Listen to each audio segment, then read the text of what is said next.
Hello there and welcome to your planning exercise tutorial. During this course I'm going to walk through a sample planning exercise. I'm also going to provide you with a number of tips that will help you to prepare for the planning exercise and also to pass it. Now, it is common knowledge that the planning exercise part of the assessment process is both in depth and it is also difficult to pass. Coupled with the fact that you need to tackle the planning exercise, you will also be asked a number of intense questions that are based around the decisions that you've made during the planning exercise and also your ability to use speed, distance and time calculations.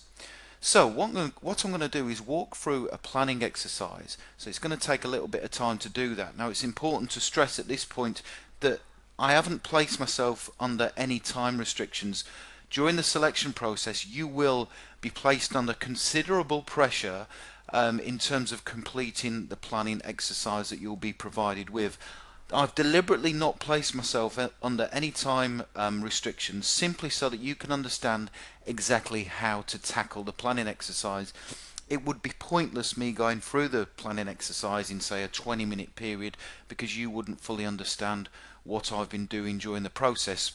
What you need to do once this course is completed is to go away and practice lots of sample planning exercises in order to build up your speed, your time and your accuracy. Now, before I go into a sample planning exercise, let's take a look at a number of tips that will help you to pass it. First of all, this is very important. You need to be competent in the use of speed, distance and time.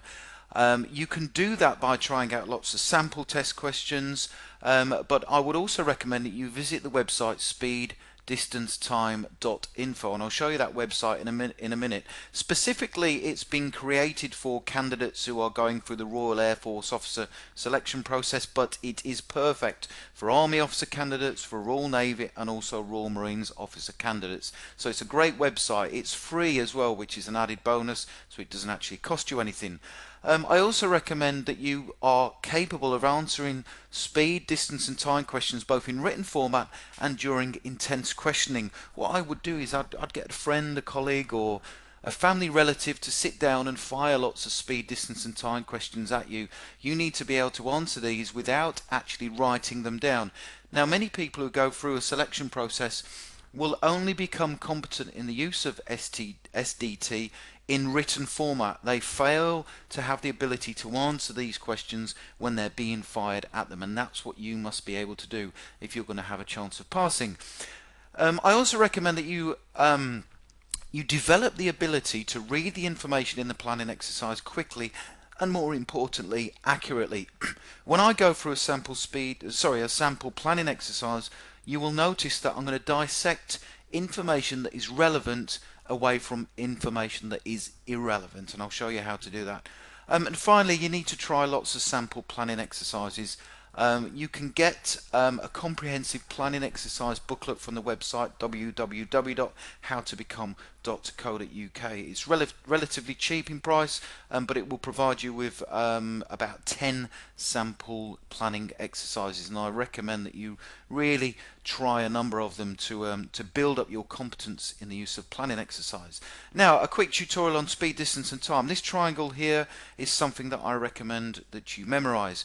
Accuracy and agility in speed, distance and time calculations will help you perform well during the planning exercise phase of the selection process.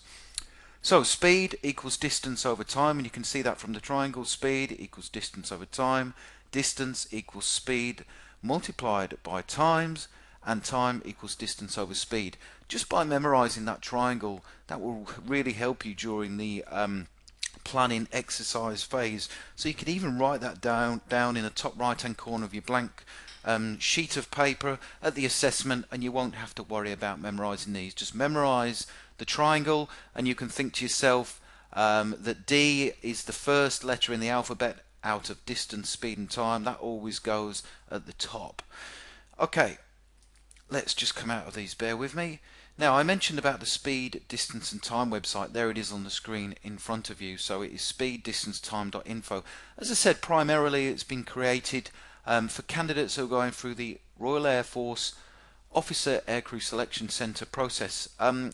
It's not that you don't have to use it just for that. If, as I say, if you're an Army officer candidate or a Royal Marines or Royal Navy, then it's great. If you look at the link there, you can press the link and it will take you through to a number of sample test questions. You can submit your answers and it will tell you whether you've got any, the ones that you've got incorrect, and also the correct answers to the questions. And then you just need to click take another test and it will refresh the questions. It's a fantastic one. It's also got fuel calculation questions and an orientation test as well. So it really is a fantastic website that I would encourage you to use, and it's got some useful tips there at the bottom of the screen.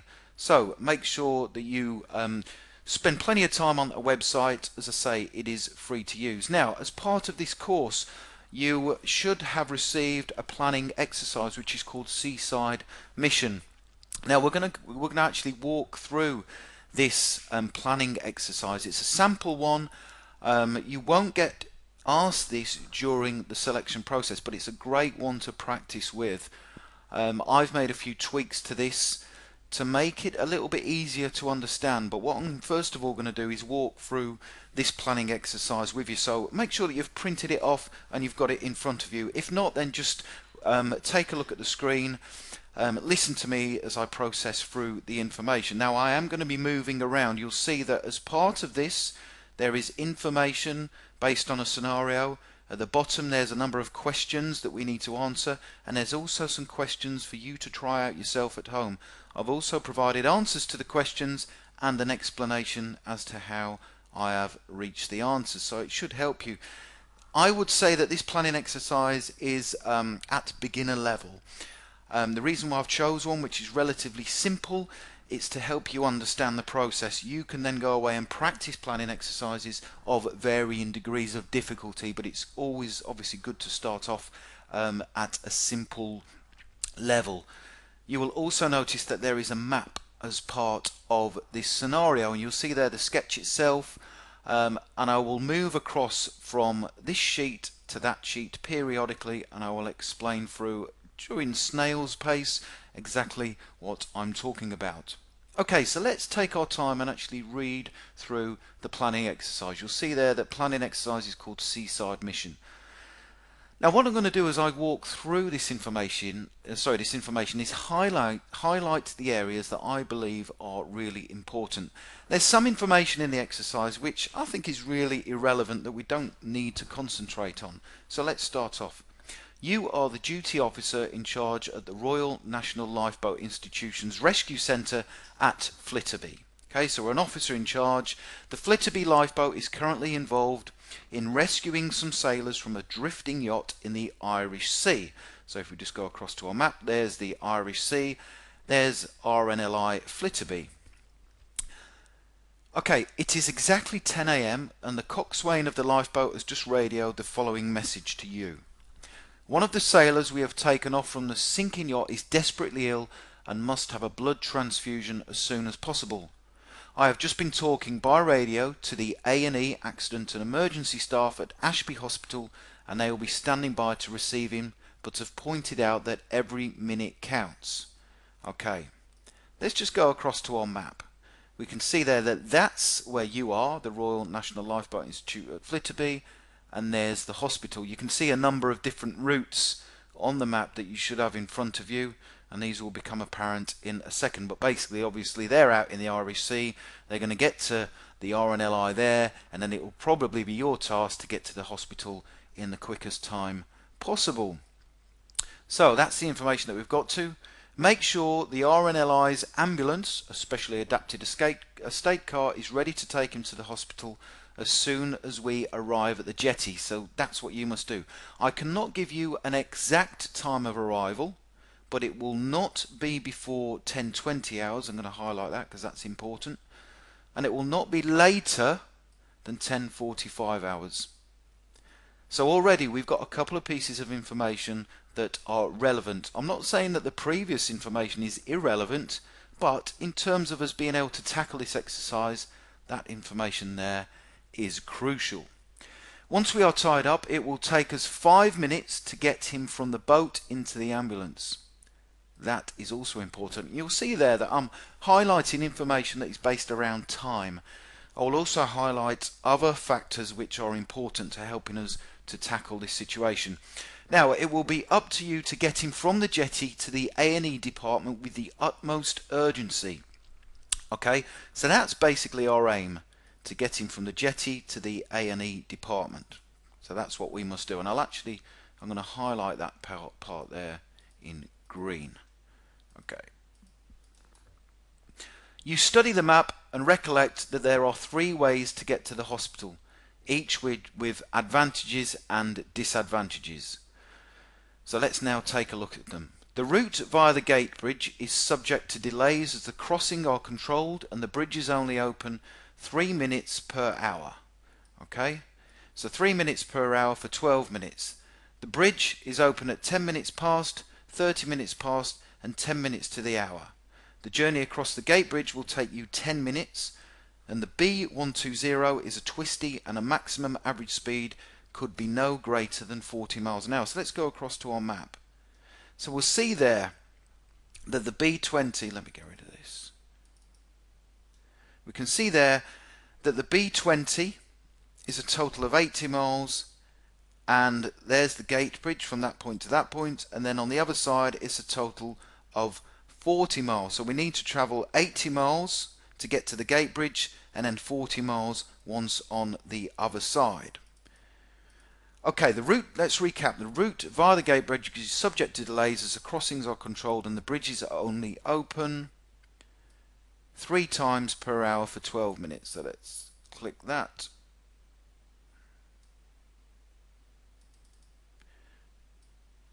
Okay, the bridge is only open 3 times per hour for 12 minutes. The bridge is open at 10 minutes past, 30 minutes past and 10 minutes to the hour. The journey across the gate bridge will take you 10 minutes. So that's important. And also along the B120 is twisty and a maximum average speed could be no greater than 40 miles an hour. So that information is crucial to us. So we know that the bridge is only open 3 times an hour for 12 minutes. The bridge is open at 10 minutes past, 30 minutes past and 10 minutes to the hour. So that information is going to help us to tackle the scenario. Okay, the route through the centre of Ashby on the A424 is further, but although it should be possible to average 40 miles an hour outside of town, once inside the central congestion zone, heavy traffic and narrow streets means no more than 5 miles per hour can be averaged for the 10 miles through the walled part of the town. So let's have a look at the map. This part here, the A424, is what it's referring to, and you can see from the A11 junction to the edge of the congestion zone is 90 miles. Then, once inside the congestion zone, and it says here central congestion zone, the entire shaded area is 10 miles in total. If you recap, how fast can we travel once inside 10 miles? The congestion area, just 5 miles per hour. Once we're outside, to the hospital is an area of 70 miles that we need to travel. So that's our first route, which is the B120, and our second route, the A424, which incorporates the congestion zone, is all the way round there. So 90 miles plus 70 is 160 outside, and then 10 miles inside we have to reduce the speed to 5 miles per hour. So we can see there that outside of the congestion zone we can travel at 40 miles an hour, but once inside we can't travel any more than 5 miles an hour. So that information is crucial to us. Okay, the final route. The new A11 bypass is a dual carriageway and passes the hospital, but although the longest route, you will be able to travel at an average of 70 miles an hour. So that's a lot faster. It is possible to reach the A11 from Flitterby in 10 minutes. Now that information there, even though it forms part of the third route, that is crucial to all the other elements. It is possible to reach the A11 from Flitterby in 10 minutes. Now there's an important tip there, that when you're actually reading the scenario, some of the information can come towards the end of the scenario that's relevant to information at the beginning. So let's go to the map. So basically it's saying from the RNLI Flitterby to the A11 junction, and there it says there the road to A11 junction, it takes 10 minutes. Now, the important part of that information is that you can see from that A11 junction we can access all three routes, both the B120, the A424 and the A11 bypass, and that's going to help us to tackle this situation. Okay, so we now understand the three different routes. You warn the duty driver to stand by. Unfortunately, you cannot alert the local police on the telephone to make any special arrangements, so there is no way of interrupting the steady but reliable timetable of the gate bridge. The duty officer at nearby RAF Valley tells you the search and rescue helicopter is unavailable, as it is on a mission rescuing someone from an oil rig miles out at sea. Okay, your aim is to transport the sailor to the hospital in the quickest time possible. Okay, so just to recap. There's our map, and you can hopefully got that in front of you. You're there at present. The sailor's out in sea. He's going to be coming in at a certain time. We're not sure, but we've been given times of the earliest time possible and also the latest time possible. The distance from RNLI to the A11 junction is 10 minutes, and then you've got the three different route options. Route 1, which is the B120, which incorporates the gate bridge, which obviously gives us problems with the gate being open at certain times past the hour. The second route, which is the A424, which is longer. You can travel faster speeds, but the problem is the congestion zone, which is 10 miles, but you can only travel at 5 miles per hour.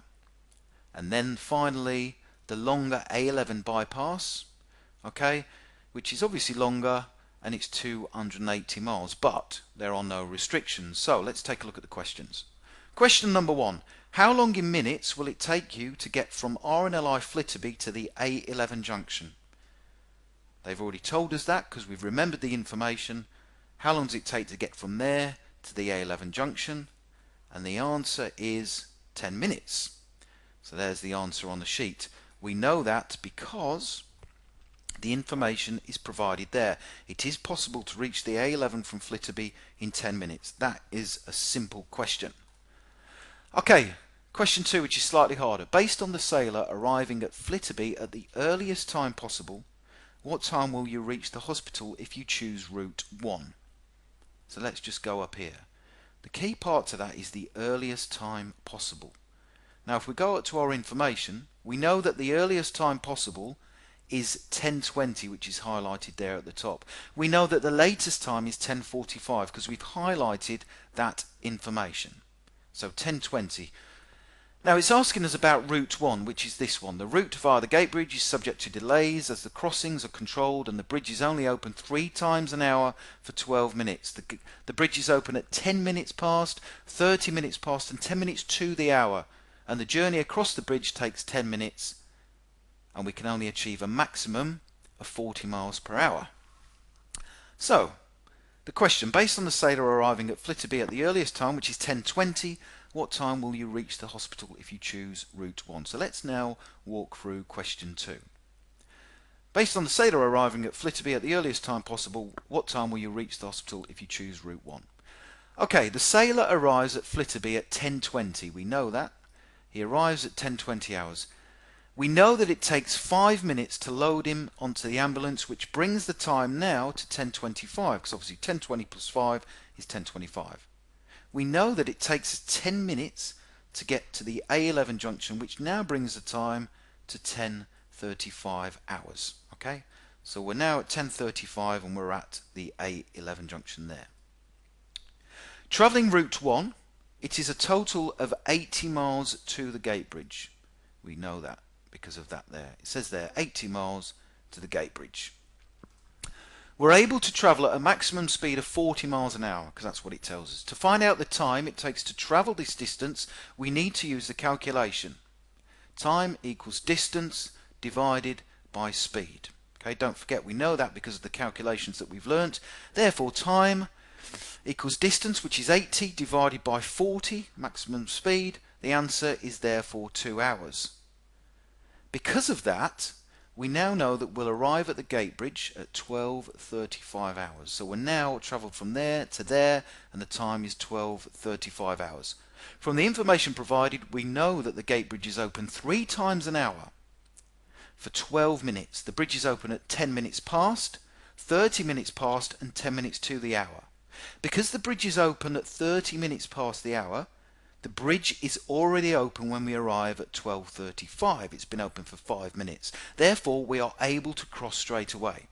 The journey across the gate bridge takes us 10 minutes because we know that information, which means that we'll arrive on the other side at 12:45. So we are now there on the other side at 12:45.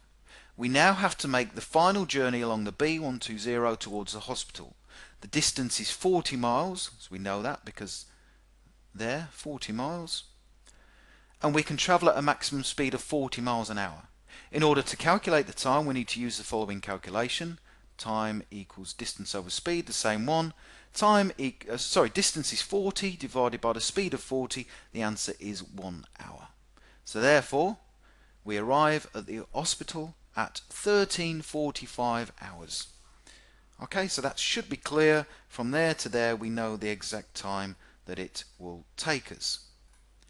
So that's an explanation there to question 2, which you can go through at your own time. Okay, question number 3. Based on the sailor arriving at Flitterby at the latest time possible, we must highlight that there, what time will you reach the hospital if you choose route 3? Now we know route 3 is the A11 bypass. There's no restrictions there, so we should be able to get there without many problems. So let's go back up to route 3. The new A11 bypass is a dual carriageway and passes the hospital, but although the longest route will allow averages of 70 miles an hour to be achieved, it is possible to reach the A11 from Flitterby in 10 minutes, which we already know. So basically we're there at a certain time. Don't forget that the sailor's arriving at the latest time possible, which I'll come on to in a second, and therefore we're travelling all the way around there to arrive at the hospital. So let's go down on your sheet to question 3. Based on the sailor arriving at Flitterby at the latest time possible, what time will you reach the hospital if you choose route 3? Now, the sailor arrives at Flitterby at 10:45. We know that that's the latest time possible. It takes 5 minutes to load him into the ambulance, which then brings the time to 10:50 hours. Okay? It takes 10 minutes to get to the A11 junction, which brings the time now to 1100. So we are sat there with the sailor, all in the car, the ambulance, at 1100. Travelling along route 3, we know that we can achieve a maximum of 70 miles per hour. In order to work out the total time that it will take us to reach the hospital, we need to use the following calculation. Again, time equals distance divided by speed. Distance 280 miles, because that's what it says there, divided by 70, which is the speed. We know it will take us 4 hours. Therefore, you arrive at the hospital at 1500 hours. Okay. Because of the time, from 11 o'clock, 4 hours, 1500 hours. And we will have travelled all the way around there and arrive at the hospital. Now you'll see that those questions are relatively simple, but it will show you the process of using speed, distance and time. Now, what I've done is I've provided you with 2 further questions that I want you to try. Now I'm not going to walk these through with you, because at the bottom of the sheet here I've provided you with explanations to question 4 and also question 5. And they are slightly harder than what I've gone through. So let's just run through the questions. Based on the sailor arriving at Flitterby at the latest time possible, what time will you reach the hospital if you choose route 1? Now we've already gone through this for the earliest time possible. You're going to go through it for the latest time. Question 5, based on the sailor arriving at Flitterby at the earliest time possible, what time will you reach the hospital if you choose route 2? Now route 2 we haven't done at all. So this is for you to go through. Route 2 is along the A424 and it incorporates the congestion zone. So that's slightly harder.